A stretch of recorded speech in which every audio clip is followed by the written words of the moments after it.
Hai guys, sequel ketiga dari film Jelangkung versi remake berjudul Jelangkung Sandekala 2022. Bagi kalian yang belum nonton dua sequel sebelumnya, silahkan klik link di kolom deskripsi ya. Tersedia juga rangkuman film Jelangkung versi asli tahun 2001. Tanpa basa-basi lagi, monggo disimak ceritanya. Namun sebelum lanjut, jangan lupa ditekan dulu like, comment, subscribe, serta share video ini sebanyak-banyaknya ya. Oke.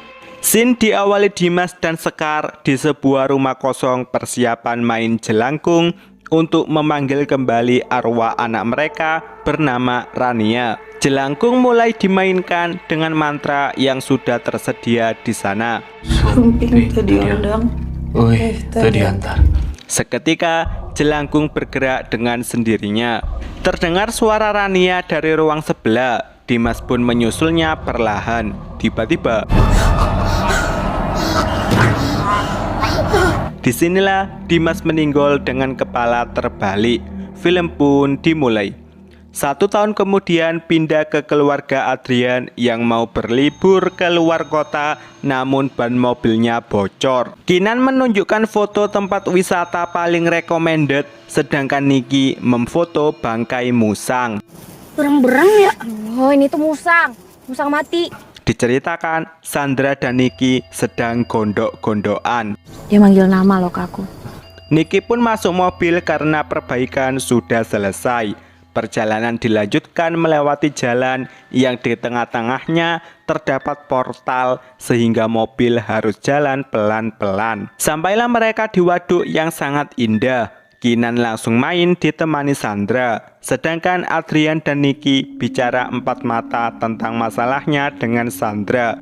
Emangnya Sandra ngizinin aku kuliah di luar? Solusinya, Adrian berjanji akan membujuk istrinya agar mau memperbolehkan Niki kuliah di kampus yang ia inginkan. Kinan dan Niki main foto sendiri, sedangkan Adrian dan Sandra melakukan deep talk. Tak sadar, Kinan berlari sendirian untuk membuat vlog.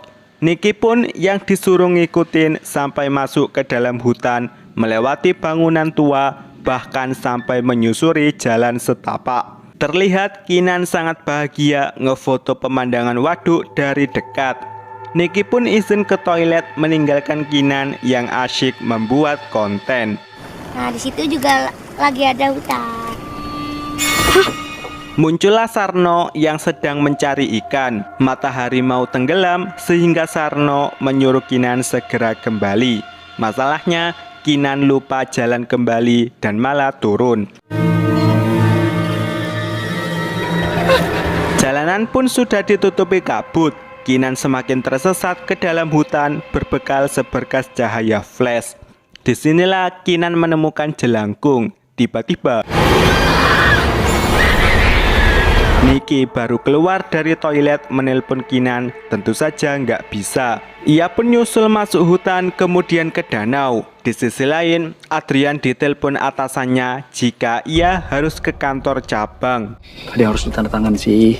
Datanglah Niki yang langsung menanyakan apakah Kinan sudah datang. Adrian dan Niki pun kembali masuk hutan untuk melakukan pencarian. Bahkan sampai malam mereka masih berusaha. Tidak ada hasil, mereka masuk mobil untuk menunggu polisi bekerja. 100% Sandra menyalahkan Niki sehingga ia ngambek dan ditenangkan Adrian. Mereka didatangi kepala polisi bernama Majid yang menawarkan agar Adrian sekeluarga beristirahat dulu di rumah dinasnya sambil menenangkan pikiran. Saya nggak akan kemana-mana sebelum anak saya ditemukan, Pak. Tolong dipikirkan baik-baik. Mereka pun langsung berangkat dikawal Majid menuju rumah dinas yang dimaksud. Di rumah tersebut tinggal juga keponakan Majid bernama Faisal. Mereka dipersilakan masuk dan disambut meja makan berantakan. Faisal mempersiapkan kamar untuk Niki yang juga masih berantakan. Ia pun ditinggal di sana, sementara Majid menemani Adrian dan Sandra ngopi santuy. Malam hari, dalam tidurnya Sandra melihat Kinan dengan kepala terbalik. Yang pasti hanya mimpi. Paginya pencarian dilakukan kembali.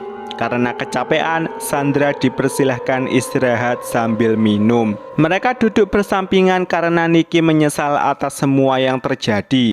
Niki yakin Kinan pasti ketemu kok. Faisal mengabarkan melihat rumah yang dapat digunakan untuk istirahat, sehingga mereka langsung OTW menuju rumah tersebut. Diketuk, tidak ada jawaban. Niki melihat mainan anak yang sudah reot bertepatan dengan Saijah yang keluar. Mereka dipersilakan masuk dan disajikan seruputan teh. Ambu tidak tahu tapi sudah dengar ada yang hilang. Masih sakit, Saijah memijit perut Sandra, sementara Niki dan Faisal rundingan memutuskan mau mengambil mobil untuk menjemput Sandra kembali ke rumah Majid. Niki segera berangkat buru-buru bersama Faisal. Perjalanan berlanjut sampai hujan-hujanan. Kebetulan Niki menemukan sinyal sehingga ia bisa mendeteksi keberadaan HP Kinan. Niki pun masuk hutan berdasarkan petunjuk dari HP-nya. Jalan setapak dan pohon kecil tak menjadi rintangan. Boneka jelangkung ditemukan, terdengar juga suara dari dalam tanah yang berlubang cukup dalam. Niki mencoba ngerogok, namun mereka segera lari dan bertemu Adrian. Mobil pun disiapkan untuk menjemput Sandra. Singkat cerita, mereka bersama Sandra menyaksikan semua penduduk desa mengusung anaknya di waktu menjelang matahari terbenam. Sampailah mereka di rumah Majid. Majid cerita jika sudah sering menangani kasus anak hilang dan pasti ada jejak dari sang penculik. Namun, ketika menangani kasus di tempat ini, jejak tersebut tidak ada sama sekali. Melainkan terjadi siklus jika anak hilang terjadi setiap menjelang matahari terbenam. Bahkan jika ada anak hilang baru, pasti yang lama akan ditemukan. Tapi ya, udah mati. Faisal ke supermarket membeli kopi digunakan untuk mengobati Kinan. Ia ditelepon Rama yang mengabarkan bahwa boneka temuan Niki adalah jelangkung. Siapakah Rama? Kalian yang sudah nonton film pertama dan keduanya pasti tahu deh. Jangan pernah lu mainin, ngerti?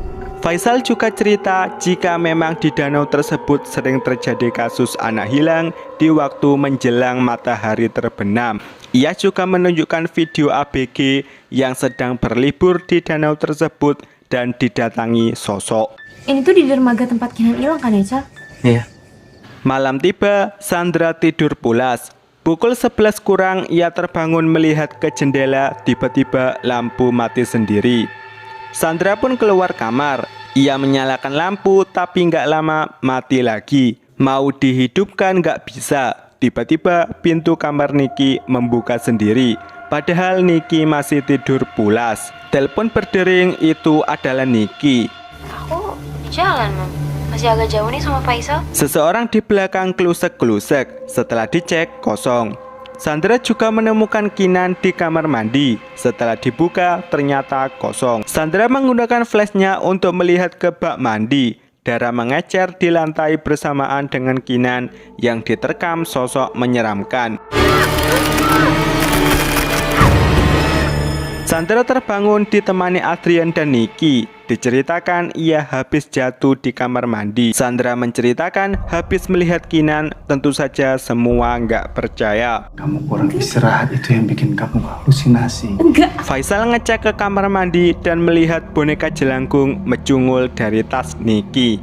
Paginya, pencarian Kinan kembali dilakukan dan disaksikan langsung oleh Sandra dan Saijah. Rame juga ya, Neng. Di sisi lain, Adrian mencari Kinan dengan menggunakan perahu menyusuri danau. Ini kita ke rumahnya. Ya.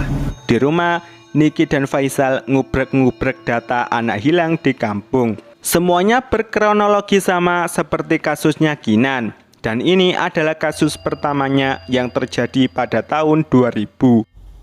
Berarti 22 tahun yang lalu.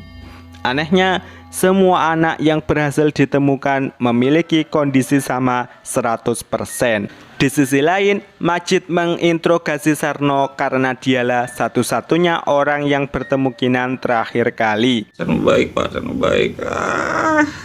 Adrian yang ikutan geledah rumah menemukan jaket milik Kinan.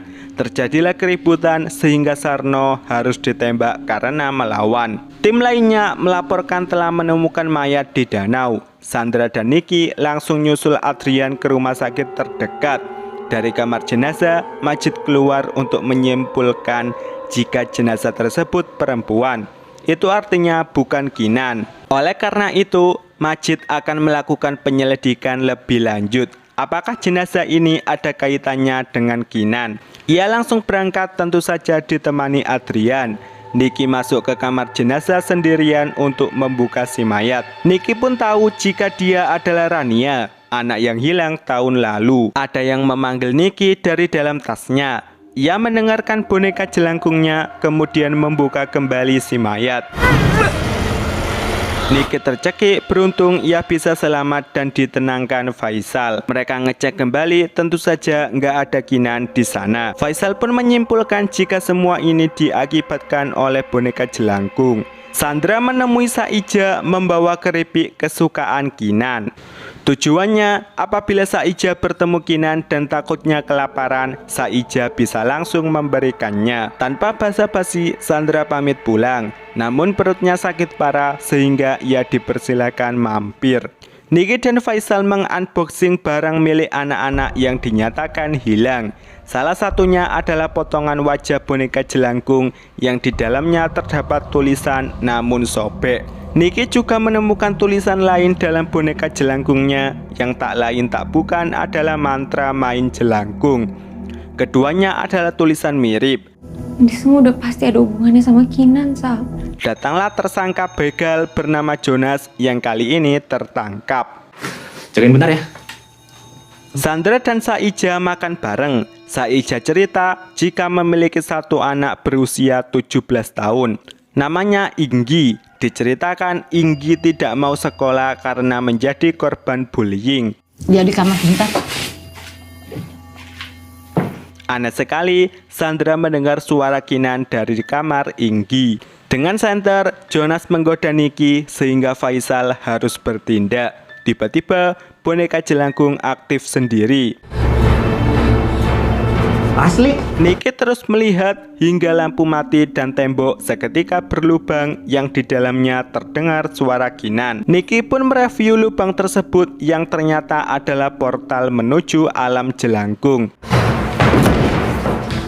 Majid dan kawan-kawan gelandang Sarno ke TKP tempat hilangnya Kinan untuk diinterogasi. Bukan Sarno kan? Niki yang bingung didatangi Jonas yang ternyata ikut masuk ke alam jelangkung. Suara Kinan pun terdengar kembali hingga tembus ke rumah Saija. Saija masuk ke kamar tersebut.